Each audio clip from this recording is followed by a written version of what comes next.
I just really want to welcome everyone today and just say what a special occasion this is and what a great fall day, is it not? It's beautiful weather. It's a great time.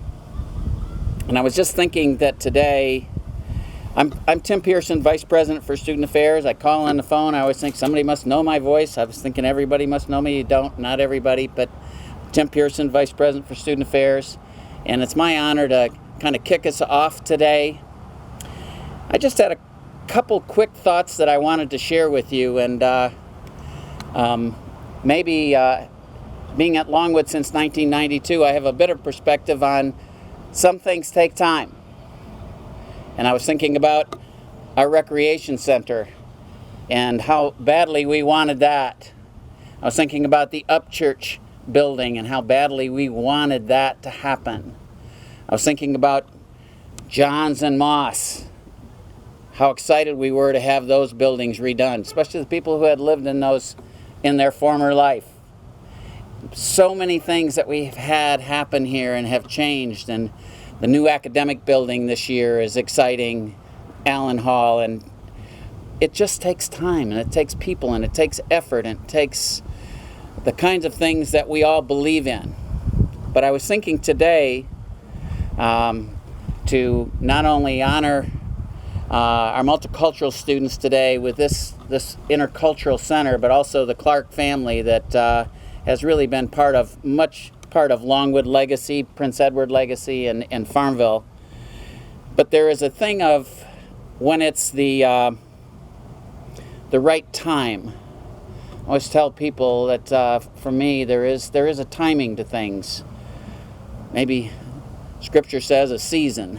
There is a season for everything, but I was thinking there's a right time, and there's a right purpose, and there's a right place, and there's a right name. But most of all, this place is going to come together for all the right reasons, to help students connect, to help students feel a sense of belonging, to help students have their place. And how important is that? I think especially during a time that we're going through right now with COVID-19, and how nothing's as it was when we woke up March 12th, right? Everything has changed. We've all adapted and had to adjust to that. And so now I think it's even more important to have places where students can gather and feel comfortable and know that this is theirs. And I really want to acknowledge all the students who have worked so hard in the last 3 years. This thing has been talked a lot about, with much on multicultural affairs floor there up on the third floor of Upchurch. It's been talked about in SGA.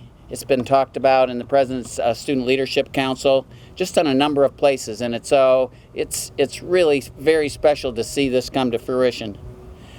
But also, the other task I had today was to introduce President Reevely.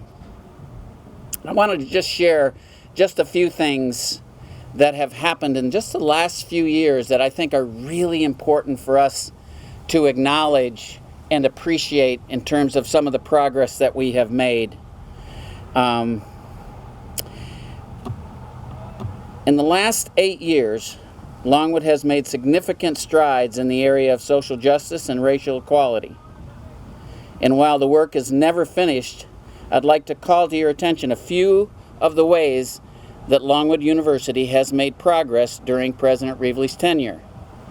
In 2014, the Board of Visitors expressed regret over Longwood's actions during the Civil Rights era and established the Moten Legacy Scholarship Program. In 2015, Longwood secured our partnership with Moten Museum. Reflecting on the diversity in America is a priority item in our strategic plan for the first time in Longwood's history. In 2018, President Reevely envisioned the Farmville Freedom Monument, which stands in front of Radcliffe Hall, the new admissions building, and honors citizens in this town and country who throughout history have pushed forward the ideals of freedom and equality. It was unveiled in 2017. In 2019, President Reevely established the Bicentennial Initiative, which will produce scholarship for that reckon honestly and with Longwood's past to advance its 2000th anniversary on May 5th, 2039. In 2020, established was the Equity Action Task Force just this last summer that, among other recommendations, established one of the only Title VI offices in the country and created the position of Title VI Coordinator, Jonathan Page, our Director of Multicultural Affairs.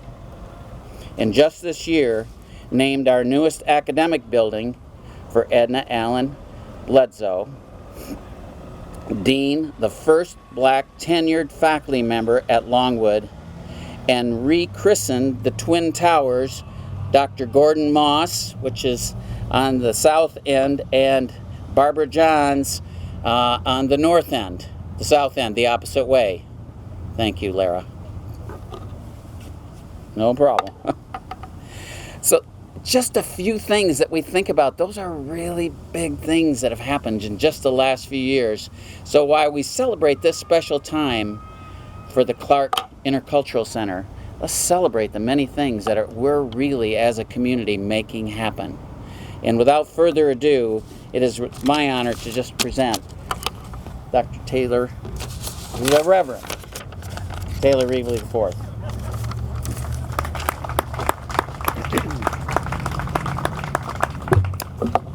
Thank you, Dr. P.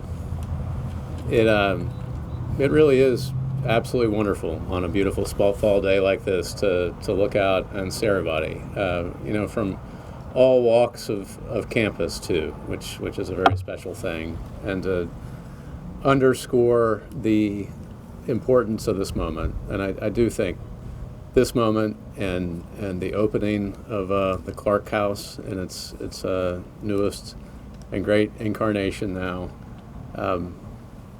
we really will think of as one of the great moments in all of Longwood's long history. And to underscore in its own way how important this is in the midst of COVID and everything we've been dealing with, I believe I'm right that this is the first in-person ceremony of this nature that we've really done since, as Dr. P was mentioning, COVID really descended on us in March.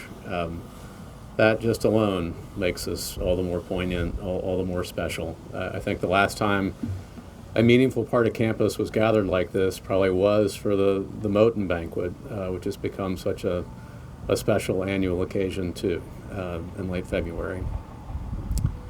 In that vein, just indulge me speaking from the heart for a minute or two. It's not so long ago that the people would have been amazed in Farmville to see a day like this coming to pass. And when, as Dr. P was alluding to a little bit, you put it in just a slightly broader perspective of the things that are different now on campus and in Main Street. To have the Clark Intercultural Center, the great Clark House, Johns Hall, Moss Hall, Allen Hall, and a High Street without a Confederate monument, that would be really remarkable to people not so long ago.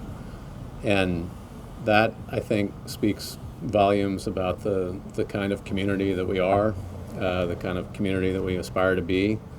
And I think that's even more important as we all make our way through 2020, in which COVID is but one of the challenges that we're facing. A time to be together like this and real fellowship really matters in the midst of this historic year of 2020, which I do think will have its grace notes going forward. I certainly want to say a thank you to the Multicultural Affairs Office, Jonathan, Quincy, Jess, so many people who have worked on this so hard. Certainly a deep thanks to Dr. P.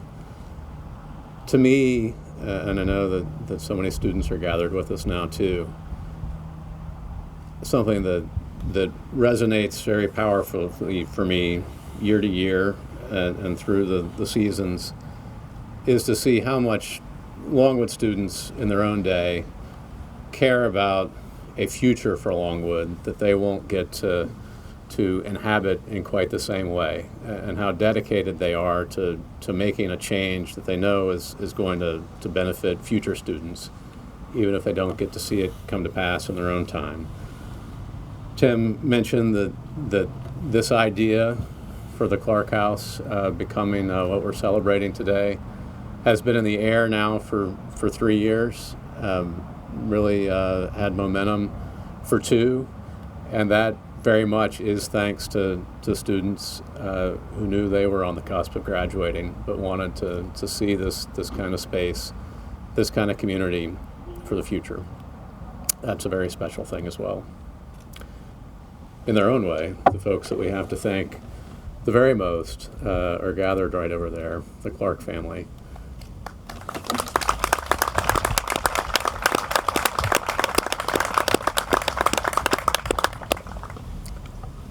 One of Farmville's foremost families, one of Longwood's foremost families.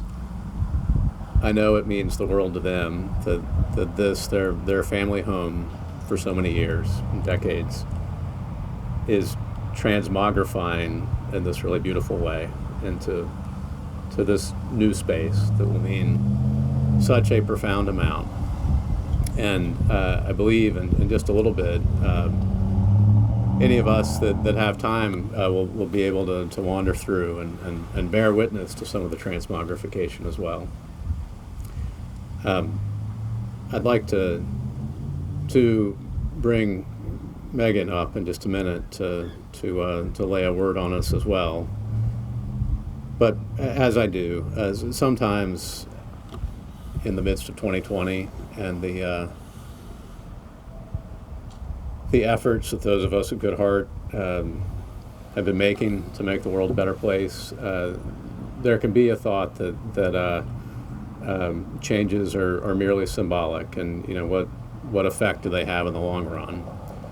I would encourage you all to look at Megan and realize that as much as there are symbolic changes, and I do think those make a difference, when Prince Edward County, of all counties in Virginia and America, has an African American female elected prosecutor, you know that something is moving right in the spirit. And it's that's a profound thing too. Gives my heart great joy to know that Megan is one of Longwood's great stars from the class of 2005, and made her way through even with her mom on the faculty, able to check in on her pretty easily. And this is a remarkable day. This is the house that Megan grew up in, came to as a baby, and this is a powerful moment for the Clark family as well. So thank you all for being here. And Megan, come seize the podium.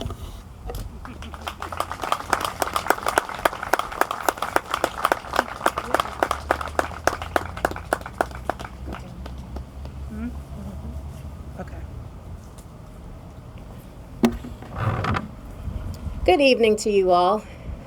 I will not stand before you long. On behalf of my family, I do want to say thank you. Thank you to the Longwood community. A little bit about this. I have a feeling of nostalgia, and I have a feeling of just being very proud because things have come full circle. My parents are from here. My father grew up just a couple of streets over from here. And when I say things come full circle, I don't want to dwell on the past, but you do have to understand where you come from so that you don't repeat it. And it is something that I carry with pride.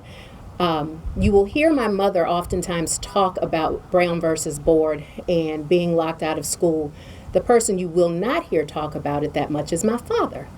He is a man of few words, but I think that it's a hurtful time to deal with things. And so when he was a young child, he couldn't even come onto Longwood's campus except to move bags when people were moving in. When the young ladies, young white women were moving in, he would be able to come on campus and move bags and help them move in. But that was the only time he was able to come on campus.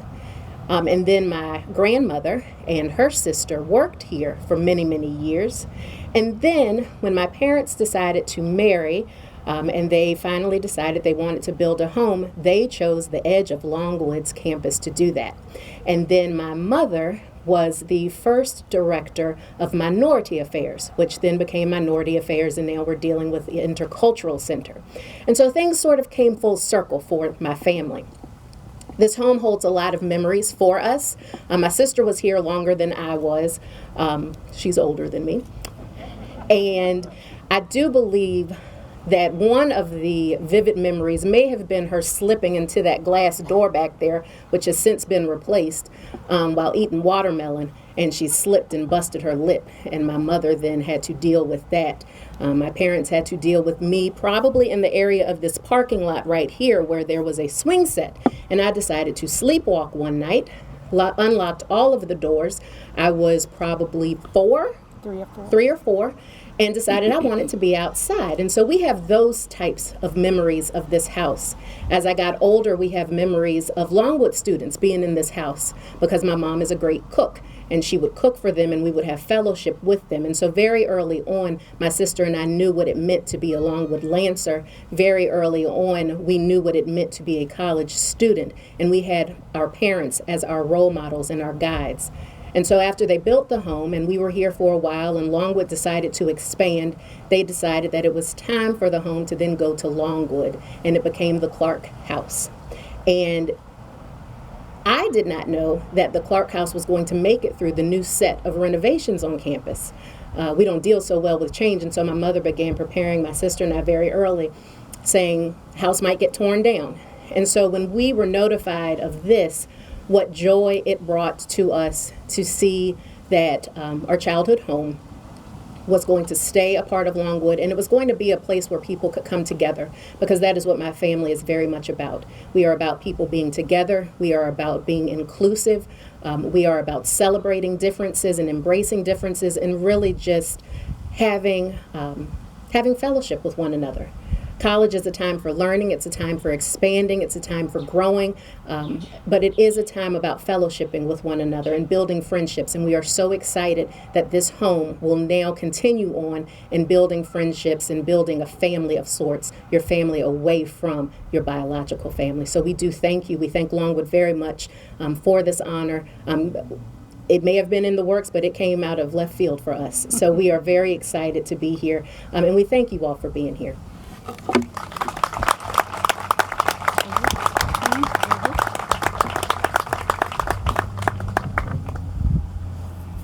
Hello to everyone, and a special thanks, maybe I could pull this down, to Longwood University for continuing to serve as a family for me, a support system which it has been for many, many years now. I was proud to be a Lancer prior to becoming actually employed here. And the years have been good. They just went by so fast. So for the young individuals here, believe it, time really does fly. That's just not an old statement. I looked up and it was time for me to retire, which I did for many reasons. But not because of the students and not because of Longwood and my work, because I enjoyed all of that. And I continue to ride by and I just am happy that I could still see this house here where my little children, one was born here, that's Megan, the youngest, and the other was very young when we moved here. But I can see where we started our family here. And in addition to Longwood being our family, our biological family, we had many, many, many, many good times. And it was pretty easy for me when I worked just down the street teaching to take little breaks in between and come home before we sold the house. but that type of enjoyment. We will continue to support Longwood because I think, given the current times in our society, that Longwood is making a statement. And it will continue to make these statements. They will live on. And I look forward to serving in some capacity for you. Best wishes.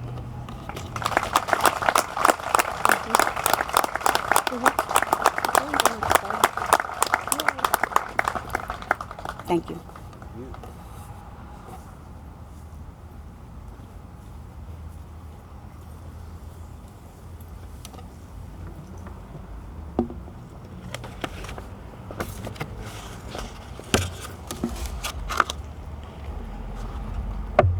Good afternoon, good evening.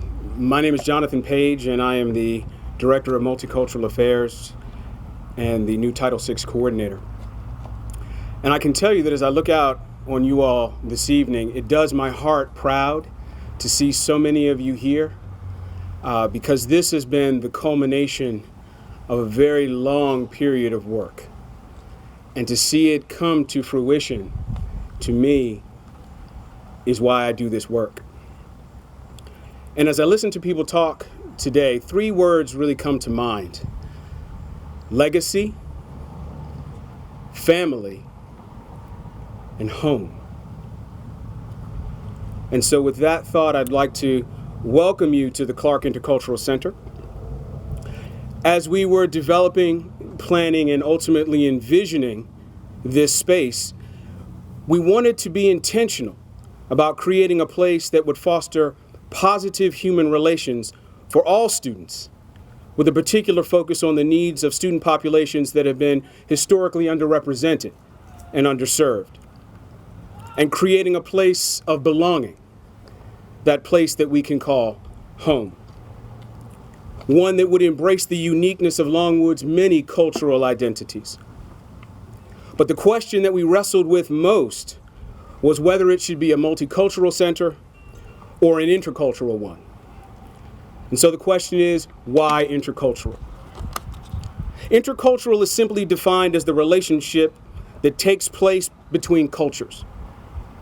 But intercultural does more than that. It denotes that people from different cultural groups have a mutual interest to engage with one another, to challenge each other, to learn, and to grow together. As Mahabali observed so astutely, quote, "You need a deep, sustained interaction with a person or group of people to be able to truly understand their culture," end quote. But in fact, this is the very foundation of cultural competence. At the Clark Intercultural Center, we want to encourage students to critically evaluate the meaning of this word and its very definition. Intercultural should not just be events relating to various cultures. It must instead be the act of people getting together to learn about, experience, and appreciate the different cultures that make up their communities. At the Intercultural Center, we want to establish an environment that is not only accepting of all cultures and identities, but also encourages individuals to truly explore and embrace their own cultural and intersectional identities, and to educate their peers on the importance of their cultural values. Further, we want to promote the importance of intercultural exchange and campus involvement to ensure that all students feel that their identities are valued and respected, and that they are free to be their authentic selves. At Longwood, we have an ever-growing number of cultural, religious, spiritual, and identity-oriented student organizations, which all have a home here in this center. The Clark Intercultural Center provides a venue for meetings, for events, for speakers and workshops, exhibitions, activities, and programs that foster dialogue and exchange that is at the heart of understanding not only oneself, but understanding others as well. As you'll see momentarily, the space features several meeting rooms, a lounge area, a conference room, a small kitchen area, all on the ground level. And we're fortunate to say that we have the chapter room spaces for our NPHC fraternities and sororities on the second and third levels. And so we would really like to invite you in small groups so that we can allow for social distancing in the age of COVID to tour the center. And most importantly, to imagine the possibilities that this space provides. We ask that you enter and explore the ground floor and then visit the second and third floors and exit via the second floor landing. And there will be staff to direct you along the way. Legacy, family, home. This is what this center represents. This is what we honor. And so I thank you all for coming and welcome home.